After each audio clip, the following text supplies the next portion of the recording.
Assalamualaikum Bu, selamat pagi. Perkenalkan Bu, saya Dr. Paranika Zahra, dokter yang berjaga di klinik pada siang hari ini. Baiklah Ibu, dengan Ibu Dianreta bukan Bu? Betul. Baiklah Ibu Dianreta, di sini setelah kita melakukan anamnesis Bu ya, di sini saya akan menjelaskan kepada Ibu bahwa kita akan melakukan pemeriksaan kepada bagian area genital Ibu, yang mana untuk pemeriksaan tersebut berupa female venerological examination, yang mana untuk pemeriksaan itu sendiri Bu ya, nanti akan dimasukkan suatu alat dan tujuannya itu untuk mengambil spesimen pada bagian genital Ibu. Nah, mungkin akan dirasakan kurang nyaman Bu ya, tapi Ibu tidak perlu khawatir karena saya akan meminimalisir rasa tidak nyaman tersebut. Ya. Sebenarnya Ibu saat melakukan pemeriksaan nanti, apakah Ibu akan ditemani oleh sanak saudara ataupun suaminya Bu? Iya, dengan suami saya. Dengan suami Ibu ya. Baiklah, sebelum kita lakukan pemeriksaan juga diharapkan untuk Ibu Dian untuk bisa buang air kecil terlebih dahulu Bu ya. Nah, sebelumnya karena Ibu sudah menyetujui dari pemeriksaan yang akan kita lakukan, maka Ibu bisa tanda tangan terlebih dahulu IPAM konsennya. Ya. Terima kasih, saudara. Baik. Lalu tidak lupa juga Bu ya, saat melakukan pemeriksaan nanti diharapkan Ibu bisa mengganti pakaian dengan pakaian yang sudah saya siapkan. Baiklah Ibu, apakah Ibu sudah mengerti Bu? Sudah dong. Baiklah Ibu ya, kalau sudah mengerti, sebelumnya itu saya akan mencuci tangan terlebih dahulu untuk menyiapkan persiapan untuk pemeriksaan ini. Baik Ibu. Iya, terima kasih dong. Baiklah, yang pertama di sini kita akan siap tahap preparation. Di sini siapkan ruangan dan alat-alat lainnya. Di sini kita akan menyiapkan anatomical model, ada juga Bunsen burner, ada juga alcohol lamp. Di sini juga kita siapkan matches. Di sini kita siapkan 70% alkohol. Kita siapkan mikroskop. Kita siapkan juga cotton swab. Lalu kita siapkan spekulum. Kita siapkan juga lubrikan. Kita siapkan adanya forceps, ada glass slide, lalu juga ada cover glass. Lalu kita siapkan juga dari glass pen, ada sterile gauze. Kita siapkan sterile gauze di sini. Lalu kita siapkan juga gloves dan sterile gauze. Maksudnya di sini tadi sterile gauze. Di sini kita siapkan. Terus disiapkan juga gloves. Ada transparan medium, NaCl. Ini ada NaCl 0,9%, KOH. Di sini kita siapkan KOH. Lalu kita siapkan juga pH measuring dari paper, ada test tube, dan juga kita siapkan adanya lampu. Selanjutnya kita akan melakukan persiapan. Di sini kita akan mencuci tangan. Kita cuci tangan terlebih dahulu. 6 langkah menurut WHO. Setelah itu kita akan menggunakan hand gloves.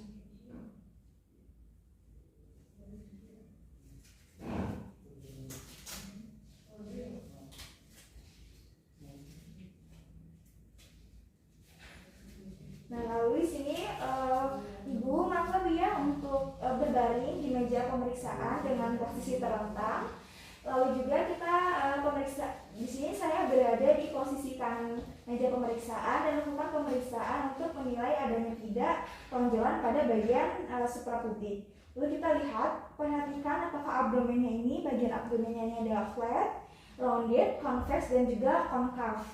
Lalu juga kita akan palpasi bagian suprapubiknya untuk menilai apakah terdapat distensi dari bladder. Lalu kita langsung pemeriksaan kedua berupa pemeriksaan inguinal and pubic examination. Di sini pemeriksa dalam posisi berdiri. Nah, Ibu mangga Bu ya, mangga Ibu bisa untuk berbaring dengan posisi litotomi ya, atau posisi seperti orang melahirkan.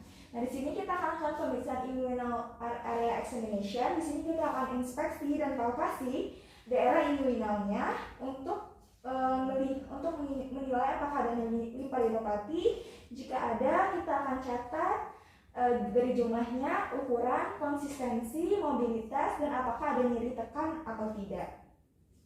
Lalu kita akan lakukan examination of pubic area. Di sini kita akan inspeksi bagian kulit pubiknya untuk kelainan seperti adanya makula, papula, vesikel, erosi, dan ulkus. Dan kita lihat pada bagian rambut pubiknya kita lihat apakah ada kutu dan telur kutunya. Nah, lalu kita akan melakukan pemeriksaan examination and vulva dan uretra. Di sini untuk posisi dari posisi pemeriksaannya itu sendiri berada dengan posisi berdiri. Lalu kita akan melakukan examination of the bagian vulvanya. Yang pertama, kita bersihkan terlebih dahulu area vulvanya dengan kain basah. Kita bersihkan dan kita bersihkan. Nah, setelah itu kita akan inspeksi labia majoranya dan labia minoranya untuk apakah adanya eritema, edema, fisura, fovula, vesikel, kutil, erosi, dan ulkus. Lalu kita akan pisahkan labia majora menggunakan jari telunjuk dan ibu jari untuk memeriksa klitoris dan meatus uretra eksternalnya. Kita pisahkan. Lalu kita akan periksa klitoris untuk melihat apakah adanya pembesaran yang menandakan maskulinisasi gangguan endokrin. Lalu kita akan inspeksi meatus uretra eksternalnya. Kita akan lakukan cari eritema, edema, lesi atau discharge lainnya. Jika adanya discharge, maka kita akan catat jumlah, warna, konsistensi, dan jika tidak ada cairan, kita akan pijat bagian uretranya dengan cara meletakkan jari telunjuk di bagian depan, di bagian depan vagina. Lakukan gerakan milking dari belakang ke bagian depan. Lalu pemeriksaan kelenjar skin, kita lihat apakah ada pembesaran atau keluarnya cairan. Lalu kita akan pisahkan kedua labia minora satu sama lain. Kita pisahkan labia minora satu sama lain. Di sini kita dengan menggunakan jari telunjuk dan ibu jari, dan kita amati introitus vagina atau pembukaan vaginanya. Kita lihat apakah ada discharge. Jika ada, kita catat jumlah, warna, dan konsistensinya. Lalu kita akan lakukan palpasi pada kelenjar Bartholin di kiri dan kanan pada posterior forceps pada posisi jam 5, dan juga pada posisi jam 7 pada bagian kiri dan kanan. Untuk jam 5 di kiri dan kanan jam 7 menggunakan jari telunjuk dan ibu jari. Lalu kita akan catat apakah ada edema, nyeri tekan, massa, fluktasi, dan nanah. Jika ada infeksi, kelenjar akan teraba dengan lunak, hangat, dan berfluktasi. Jika terasa adanya pembesaran namun tidak nyeri, maka dapat disimpulkan sebagai kista Bartholin dalam keadaan normal. Namun kelenjar Bartholin dalam keadaan normal, kelenjar Bartholin itu tidak teraba dan juga tidak nyeri. Lalu kita akan melakukan pemeriksaan vagina cervix examination. Di sini untuk pemeriksaannya itu sendiri dalam posisi berdiri. Lalu untuk sebelum melakukan masukkan spekulum, bersihkan introitus vagina dengan kasa yang lembab. Di sini kita akan bersihkan. Nah, setelah itu kita ambil spekulumnya. Kita ambil spekulum. Lalu kita akan setelah itu kita akan buka dari spekulumnya secara maksimal. Lalu kita akan oleskan rubrikan pada bagian spekulumnya.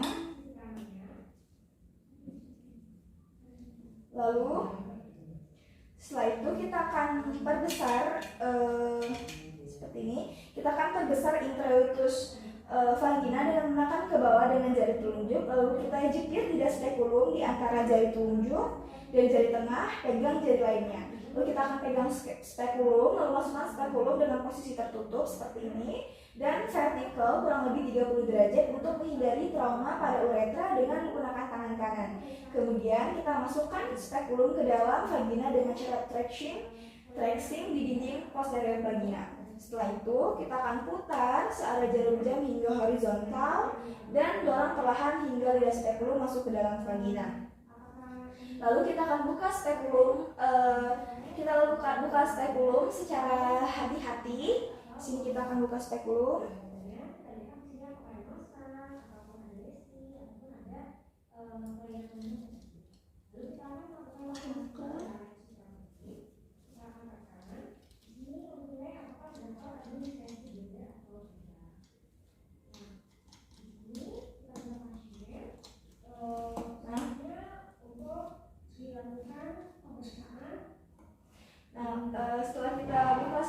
sebelumnya kita akan secara hati-hati dan menekan spekulum dengan ibu jari hingga menutupi serviks dan terlihat jelas. Kita terlihat di sini terlihat jelas bagiannya. Lalu kencangkan sekrup agar sekrup tetap terbuka. Nah, di sini posisinya sudah terbuka. Lalu kita inspeksi dinding vagina untuk mengetahui apakah adanya eritema, adanya apa pula vesikel, erosi, ulkus dan discharge. Lalu jika ada discharge, kita akan catat jumlah, warna dan konsistensinya. Nah, setelah itu kita akan bersihkan ostium cervical eksternal dengan kasa yang dijepit dengan forceps. Sini dengan kasa yang dijepit dengan forceps menggunakan untuk membersihkan bagian mukusnya. Di sini terbersihkan. Nah, ini dilakukan untuk membersihkan sekresi dari vagina dan mukus serta memastikan serviks dapat terlihat dengan jelas. Setelah dibersihkan, kita akan inspeksi serviks untuk melihat adanya eritema, ektofil, vapul, vesikel, erosi. Kita lihat juga dan discharge. Jika ada, maka kita akan catat dari jumlah, warna dan juga konsistensinya. Setelah lakukan ini, kita akan lakukan pemeriksaan specimen collection. Di sini pemeriksa juga dalam posisi berdiri. Kita bersihkan exocervix dengan kain kasa yang dijepit dengan forceps. Di sini kita bersihkan. Setelah itu, kita akan lakukan pemeriksaan terlebih dahulu berupa gonore. Di sini kita akan masukkan pertama kita akan masukkan cotton swab-nya terlebih dahulu. Di sini masukkan kurang lebih 2 cm ke dalam cervical canal. Kita putar hingga menyentuh dinding endocervix-nya selama 5-10 detik agar exudate-nya terserap. Kemudian kita masukkan ke dalam media transport dari nasal gonore. Nah, setelah itu kita akan masukkan making gram staining preparation. Di sini kita masukkan cotton swab. Setelah itu kita akan masukkan selanjutnya kita akan masukkan cotton swab ke dalam kita masukkan cotton swab baru 2 cm ke dalam cervical canal. Kita putar hingga menyentuh dinding endocervix selama 5-10 detik agar sudah terserap. Kemudian kita oleskan swab pada kaca objek. Kita oleskan pada kaca objek di sini. Lakukan fiksasi dan pewarnaan gram. Lalu kita lihat pemeriksaan PMN cell dan lakukan gram negatif intraseluler diphlococi. Lalu kita lakukan pemeriksaan chlamydia trachomatis. Kita akan masukkan kembali stick kurang lebih 2 cm ke dalam cervical kanalnya. Kita putar dan kikis atau agak sedikit ditekan pada mukosa endocervix-nya selama 5-10 detik.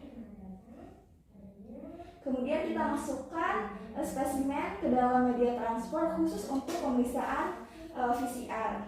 Nah, di sini kita masukkan yang VCR itu adalah yang ada bagian ininya.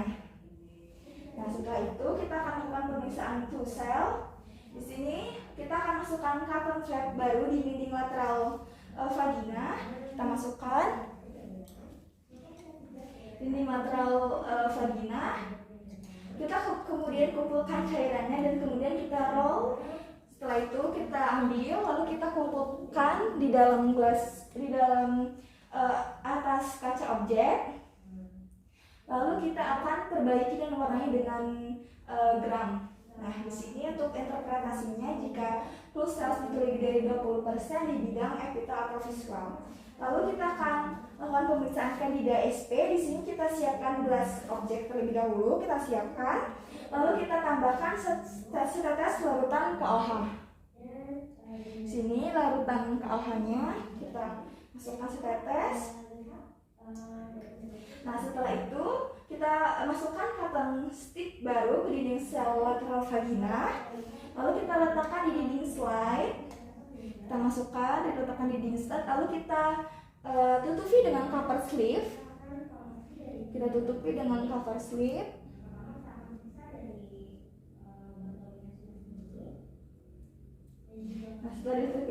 slip sudah ini untuk pemeriksaan Candida ST. Lalu untuk Trichomonas vaginalis kita siapkan kembali gelas objeknya. Kita siapkan gelas objek. Setelah itu kita akan tetesi dengan NaCl 0,9%. Kita tetesi. Lalu kita masukkan cotton stick baru ke dalam area fornix posteriornya.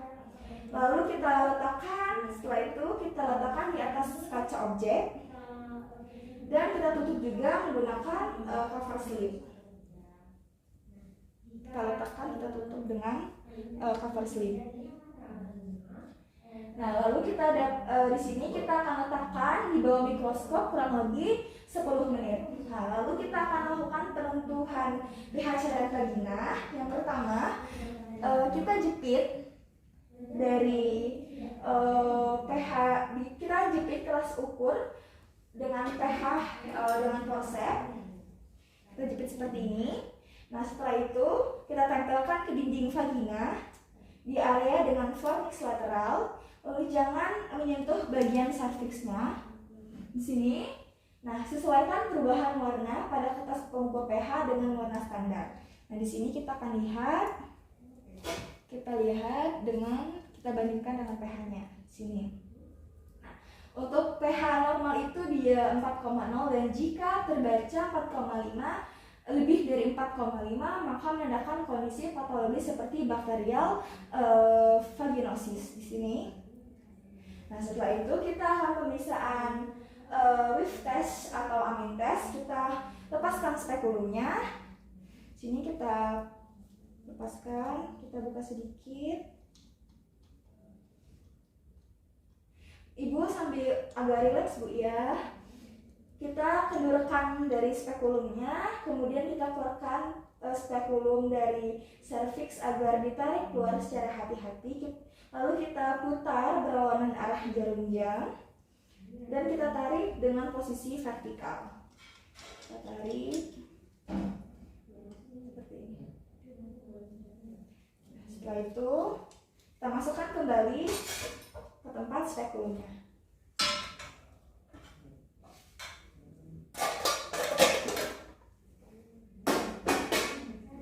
Lalu kita teteskan 1 tetes larutan KOH pada cairan vagina lidah spekulum.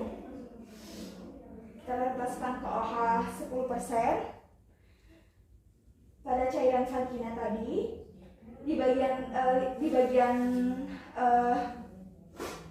dari lidah spekulumnya. Lalu kita inhale. Hasil tes dikatakan positif jika berbau seperti ronsen atau ronsen fish atau ikan busuk dan fishy odor atau bau amis, dan tempatkan spekulum bekas dalam larutan yang terkontaminasi. Nah, jadi untuk pemeriksaan Whiff test. Lalu kita akan lakukan pemeriksaan di manual examination. Di sini kita pemeriksa dalam posisi berdiri. Kita ganti sarung tangan dengan yang baru. Kita lumasi jari telunjuk. Di sini kita lumasi jari telunjuk dan jari tengah kanan. Lalu ibu jari dalam posisi abduksi atau posisi menjauh. Sementara jari manis dan kelingking ditekuk ke arah palmar seperti ini. Lalu kita masukkan jari telunjuk dan jari tengah ke dalam vagina sampai jari mencapai serviks. Normalnya untuk permukaan serviks itu adalah lunak. Nah, goyangkan serviks kurang lebih 1-2 cm ke kiri dan ke kanan. Kita amati dan catat apakah adanya nyeri tekan. Nah, dalam keadaan normal tidak akan ada rasa sakit. Selanjutnya kita untuk palpasi uterus, letakkan tangan kiri pemeriksa di antara umbilikus dan simfipis pubis. Lalu kita angkat serviks dan uterus dengan tangan yang berada di pelvis, tekan dengan tangan kiri yang terletak di abdomen. Coba memegang uterus di kedua tangan. Setelah itu kita catat ukuran, bentuk, konsistensi, mobilitas, nyeri tekan dan adanya massa. Setelah itu untuk palpasi ovarium, kita letakkan tangan kiri pemeriksa di kuadran kanan bawah di sini, di samping fornix kanan, dan berikan tekanan dengan tangan kiri untuk mendorong struktur adensa ke arah tangan kanan. Lalu identifikasi ovarium kanan dan adanya massa. Setelah itu kita ulangi setelah itu kita tulis dari ukuran, bentuk, konsistensi, mobilitas, kelembutan, dan juga massa. Lalu ulangi prosedur untuk ovarium kiri. Untuk ovarium yang normal itu terkadang dia terasa nyeri saat ditekan. Nah, selanjutnya kita akan lakukan pemeriksaan perianal. Nah, untuk pemeriksaan perianal itu sendiri, untuk pemeriksaan perianal, ini pemeriksaan pasien dalam posisi duduk di sini. Pemeriksa dalam posisi duduk. Nah, lalu kita bagian bokong kiri dan kanan dipisahkan untuk memeriksa daerah perianal. Kemudian kita amati adanya papula, vesikel, erosi, dan juga apakah adanya lesi lain di bagian perianalnya. Nah, lalu tahapnya sudah selesai. Untuk tahap dokumentasi, di sini setelah pemeriksaan selesai, pasien diberitahukan dan diperbolehkan memakai pakaian. Baiklah Ibu, alhamdulillah Bu ya, untuk pemeriksaannya sudah selesai. Di sini Ibu bisa menggunakan pakaiannya kembali dan Ibu bisa menunggu hasil pemeriksaan itu di ruang tunggu Bu ya. Nah, setelah pasiennya sudah selesai, di sini saya akan melepaskan sarung tangan dan saya akan mencuci tangan kembali 6 langkah menurut WHO.